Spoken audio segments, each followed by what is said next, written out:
Hey guys, welcome back to my channel, or welcome if you are new. I think I'm gonna do kind of like a vlog style video, but I'm gonna be sharing a bunch of recipes with you. I have some bananas that need to be used up that I'm probably just gonna make some banana bread. And then I also have a couple things I'm gonna be making. I've gotta take somewhere later today. So I'm gonna do some cookies and some pinwheels. I'm gonna share all of that with you. I figured I was doing a bunch of cooking, so I might as well. Right now I'm sitting down with a hot cup of tea. This is peppermint spearmint tea with some almond milk creamer. So it's really not that much creamer, but oh my gosh, it makes it look like I'm drinking milk, but it's delicious. And I'm gonna sit down, look at some YouTube stuff, get caught up on comments and things like that, and make a list for today because in addition to all the baking and cooking, I have some lists or some other things that need to get done. I have my oven preheating with butter and cream cheese out, getting softened. I got some bananas that I pulled out of the freezer. So I'm letting that all kind of do what it needs to do. I have my oven preheating. I'm gonna probably let it preheat for a little bit because that helps soften the cream cheese, and butter is sitting on top of the stove. So I'm gonna let that go for not a long time, and then I'm gonna go in and get started. All right guys, so for this first recipe, we're gonna be making some vanilla pudding cookies.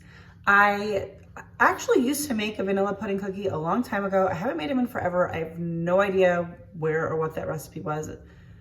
Maybe I do have it written down. I didn't even check.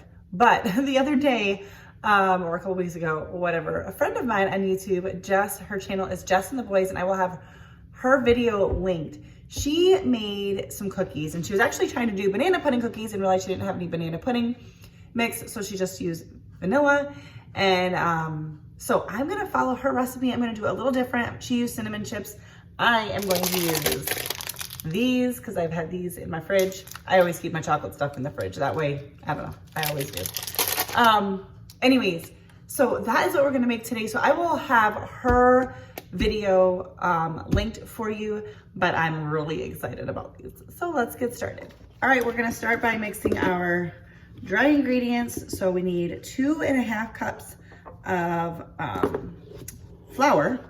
Sorry, I had a little trouble. No, that's not even right, guys. 2.25 cups of flour. And then Jess had said too that when she went to 2.25 cups of flour, did I say that right? When she went to write out the recipe, she actually couldn't find the original banana pudding recipe that she was gonna use. So she just kind of wrote out what she did. So I don't know where this recipe came from, but for me, it came from her. And then we got 1 teaspoon, that was clumpy, 1 teaspoon of baking soda, and we're going to mix that together and set that aside. All right, so now I've got 1.5 sticks of softened butter. I've got 1/4 cup of white sugar, and then we're going to do 3/4 cup of brown sugar. All right, now I'm just gonna cream this together with my hand mixer. All right, now we are going to add in 1 teaspoon of vanilla. I make my own vanilla extract, which is why you see a large bottle. We're also gonna add in 2 eggs. I'm not totally sure when I'm supposed to be adding in the vanilla pudding mix, so I'm just gonna do it now. I mean, I don't think I can mess this up too bad. This is just like a, what is it, 3.4 ounce box of vanilla pudding mix, and we're gonna mix this all together. All right, now we're gonna just add in our dry ingredients, just a little bit at a time, mix that in until we have all of them fully mixed in. Now we're gonna add in our chips. Like I said, I'm gonna use these Andes pieces, about a cup. Use whatever kind you want. I need to make this opening a little bigger. I don't really measure this kind of stuff because I just do it till it looks good. We're gonna mix these in. This is a pretty thick dough. I probably shouldn't be using a spatula to do this. I probably should be using a wooden spoon. So I think that's what I'm gonna do. All right, I'm gonna use my little cookie scoop, and I've got a baking sheet lined with one of those silicone mats, but you could line it with parchment paper. And I'm not sure what the temperature. I think I'm gonna just bake them at 350 because I feel like that's, I don't know, standard for cookies. And for 8 to 10 minutes. Probably, well, I'll check them at 8 for sure. I don't know how much these are going to expand. This is definitely a very thick cookie dough. So I don't know if that's how it's supposed to be or if I did it wrong. I will admit my butter was not softened as much as it should be. So it might just be due to that. But I mean, I think it's gonna be fine. Feels like it's all mixed really well, so I'm not really worried about it. Anyways, we're gonna get these in the oven for 8 to 10 minutes at 350. All right, I pulled them out of the oven after about 8 or 9 minutes, and I'm gonna let them cool for a minute, and then I'll move them to a cooling rack, and we'll do the rest of the cookies. And I need to make sure I have enough flour on hand to do the banana bread. So I'm gonna check on that, and let's see what's up next. And I had sent a text to my friend Jess. Sorry, I started the dishwasher from Jess and the boys, and she confirmed it is 350 to bake them at for 8 minutes or a little bit more depending on your oven. Anyways, I really should have cleaned up the kitchen before I started, but I was afraid if I got started cleaning up, then I wouldn't get started on this baking and I wouldn't get it all done today before I need to leave later. So anyways, my dishwasher's running now, so you're gonna hear that for a little bit, but that's okay. All right, so I've got another tray of cookies in the oven. We're gonna move on to our banana bread, and we are gonna use 1.5 cups of all-purpose flour. I think I'm gonna have just enough. I didn't know if I was gonna have to switch to like a recipe using coconut flour or almond flour, which is what we often do, but my husband said he just wanted kind of a regular one this go around. Now we want 1.5 teaspoons of baking powder, 1/2 teaspoon of baking soda, and 1/2 teaspoon of salt. And now we're just going to mix this together. You can use a whisk if you want. I'm just using a fork. And then we'll get going on the rest of the ingredients. All right, so the recipe calls for about 3 medium ripe bananas. I have one in here. I've got a couple that were frozen that I have been thawing. Now the recipe says that you can use the frozen ones, but they suggest not to, I guess because it can add extra liquid. But I don't know, I've never had any problem with it, so I'm not really worried about it. And those were the bananas I needed to use. I had one on the counter, but I had 2 in, whoa, I just flung banana juice. There was 2 in my freezer, so now I need to clean up because that was messy. All right, and I'm kind of out of bowls. They're either in use because the cookies are still in a, cookie mix is still in a bowl, and some are in the dishwasher, some are in the sink. So anyways, you can't see through the bowl, so I'll try to show you what I'm doing, but I'm just mashing up the bananas with a fork. You can use your mixer for this, I guess, if you want, but I don't think I'm going to. We'll see, maybe I'll change my mind as I get going. All right, we need 3/4 cups of packed brown sugar. I think this measuring cup is a 3/4 cup. The handle is broken off, and the handle is where the measurement is, but I am pretty sure. We're gonna mix this together. Now I'm adding in 1/4 cup of unsalted butter that has been melted, 1 teaspoon of vanilla extract, and 2 large eggs that are at room temperature. These are not totally room temperature, but they've been out for a little bit. We're just gonna mix this all together. We're gonna add in all of our dry ingredients and just fold that in. And it says just until combined. I'm guessing that's indicating you wanna make sure you don't overmix. All right, now we're supposed to add half a cup of chocolate chips. Once again, I'm not going to measure that. And you're just gonna fold these in. All right, I've got my 9x5 loaf pan. I put in some parchment paper, and we're just going to spread our banana bread in there. The parchment paper helps because then you can just, when it cools, you can just lift it right out. Otherwise you, I guess, have to like cut it in the pan or try to flip it out. This is just kind of an easier way. We're gonna sprinkle just a few more chocolate chips on top just because it's pretty and fun. I'm gonna bake this in the oven at 350 for 45 to 50 minutes until a toothpick comes out clean. And then you're gonna let it stay in the pan for about 10 minutes before you pull this out and set it on a wire rack to completely cool. All right, here are all the cookies. They came out good. They are kind of small. I mean, probably because I just used a smaller cookie scoop.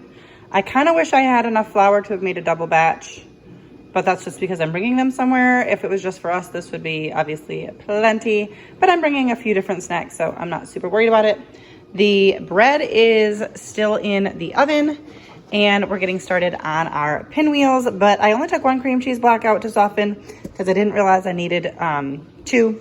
So I've got the other one on top of the stove and under the pan, the cookie pan that's still warm, trying to speed up the softening process. All right, so these are really yummy, super fun, easy, like finger food, appetizer, snack thing. Lots of different recipes out there. This one is kind of basic, but it's always a win. So we're gonna do it. We've got 2 blocks of cream cheese that have been softened, 1/8 of a cup of milk. I'm using almond milk just because that's what we have in this house. We need 1 1/4 cups of shredded cheese. I've got cheddar. And I actually am gonna kind of measure this. I don't usually measure things like cheese, but I don't want my mixture to be like too thick.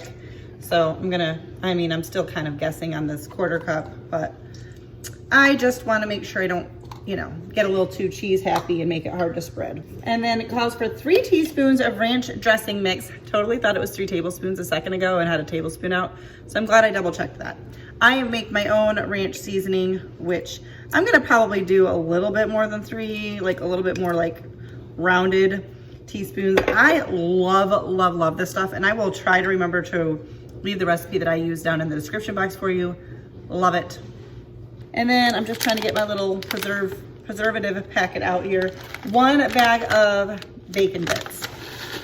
And we're just gonna give this a good mix. You can use a hand mixer if you want, but just make sure you combine it really, really well. I think I can do it with just a spatula. My cream cheese was nice and softened. I probably need to re-angle the camera again. All right, this is super easy. I've got a pack of flour tortillas, and I'm just gonna use a piece of wax paper here. And I'm just going to spread this mixture out. You wanna spread it to the edges, but not so that it's like oozing out, because you're gonna cut the ends off anyway. I think I'm going to use a smaller spatula. It has a little bit more control. The handle's a little bit stiffer. And then you're just gonna roll them up, and I already broke a tortilla. That's okay. All right, my timer just went off for my bread, so I gotta check that here in a second. I have a feeling it's gonna take a little bit more time, but we're just gonna roll this up. Hopefully my wax paper's sliding. That might not be my best idea. Nice and tight here. I'm gonna add just a tiny bit more here, almost to act like a glue. And then I'm going to just put them in my, I don't know what the best way is, in this dish here. And we are going to do these until I run out of tortillas. I don't know how many it's gonna take. I'll try to remember to let you know. And then you're gonna pop them in the refrigerator for 30 minutes to an hour before cutting them up. Just gives them a chance to firm back up because this mixture's, softened.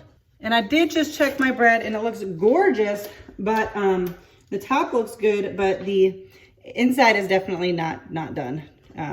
So I'm putting it back in for another 5 minutes, and then I'll check it again. All right, so I was able to fill up 8 tortillas, which is also what filled up this pan. We're gonna pop this in the refrigerator for about an hour to let it chill, and then we will slice it up. I had a little bit of dip left, which I probably, filling left, which I probably could have fit in one of those, but I didn't wanna make a mess. So I'm just gonna eat this with some crackers or chips or something right now. This filling would be also a really good dip. You could do it cold, you could do it hot. It'd be super good with crackers or chips. So another idea there. And my banana bread just came out of the oven, so I'm gonna let it cool in the pan for a few minutes, and then we'll put it on a wire rack to finish cooling, but it looks delicious. All right, so these have been in the refrigerator for about an hour, and I'm just gonna cut off the ends because they usually don't have a ton of filling, but I don't wanna waste them, so I will probably go through and snack on all of these. But once you have the end off, you're just going to cut them. You can do however thick you want. And you've got these cute little pinwheels. All right, so here it is. It definitely makes a good amount. This is just looking like this because it's outside of the fridge now, so it's kind of fogging up or condensation. I don't know. Anyways, makes a good amount, just that one batch. So this is exactly how I'm going to bring it to the place we're going later today. But super easy and super good. And I'm going to enjoy munching on these ends. But highly recommend this. All right, and I sliced up some of the bread, most of the bread. I'm gonna leave a little bit of it at home for my husband to take to work with him, but We've got the bread and the cookies and everything set for me to take somewhere today, but I hope that you guys enjoy these. I tried everything. I did give a little sample, and all the recipes are super, super good. So I definitely recommend them. All right, well, that's gonna do it for today's video. I hope that you enjoyed spending the day in the kitchen with me. I did spend a good portion of the day here. I got a couple of things done off my list, but not a lot. I'm gonna edit this video, and I might be getting it up later today. We shall see. But anyways, that's it. I have recipes and videos all linked down below. If you wanna give any of these a try, I definitely recommend them. Like I said, I sampled them and they're good. So highly recommend it, yes. Yes, my tree. I was trying to hide it with my head and I just moved my head. My tree's still up, okay? I haven't plugged it in a couple days. My house is just wintry. There's no ornaments on it. And I was gonna take it down this week, but I don't know if that's going to happen. So that's it. Thanks for watching, guys. See you next time.